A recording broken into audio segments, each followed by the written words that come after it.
میں تو سنگر تھا، مجھے سینکڑوں گانے یاد تھے۔ جنید جمشید سے اعلیٰ سنگر تھا میں۔ تیسری جماعت سے میں نے گانا شروع کیا تھا، پھر سینٹرل ماڈل اسکول، پھر گورنمنٹ کالج لاہور۔ یہ جتنے نعت خواں نعتیں پڑھتے ہیں نا، میرا سننے کو دل نہیں کرتا، کیونکہ کسی نہ کسی گانے کی طرز ہوتی ہے، وہ گانا میرے دماغ میں ہوتا ہے، میں فوراً پکڑ لیتا ہوں۔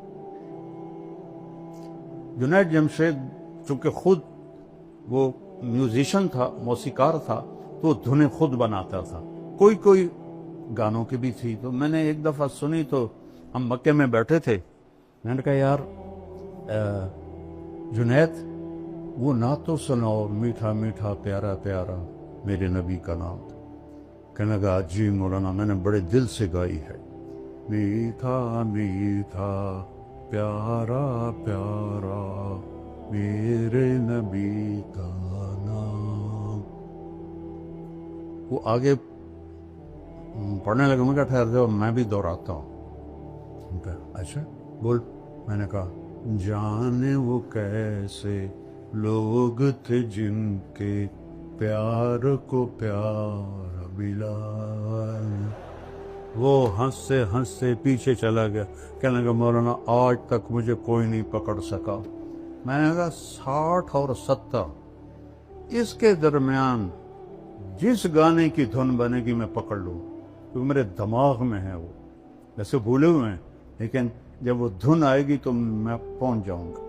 کہنے لگا اچھا میں نے ایک دھن بنائی ہے، پکڑ کے دکھاؤ، بڑے دعوے سے اس نے۔ میں نے کہا دیکھو اگر تو ہوئی 70 سے پہلے پھر تو میں پکڑ لوں گا، اگر 70 71 کے بعد ہوئی، چونکہ 71 میں تبلیغ میں لگ گیا، 27 اکتوبر 1971 3 دن کے لیے نکلا اور 3 چلے پھر مدرسہ۔ انہوں نے کہا ٹھیک ہے، میں نے ابھی اس کا شروع بنایا ہے۔ میں نے کہا ٹھیک سنا۔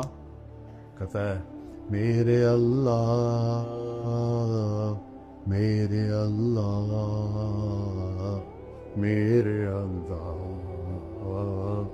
میرے اللہ۔ ابھی اس کی چل رہی تھی، میں نے کہا جیو ڈھولا جیو ڈھولا جیو ڈھولا ربا جیو ڈھولا۔ میں نے کہا تیری معلومات کے لیے یہ فلم فن خواں ہے، اور سلونی ایک تھی مروی بیچارے، اس پر یہ فلم آیا گیا تھا دریا راوی کی کھجوروں میں، اور نور جہاں نے گایا تھا، اور اس میں علاؤ الدین اور سدھیر تھے۔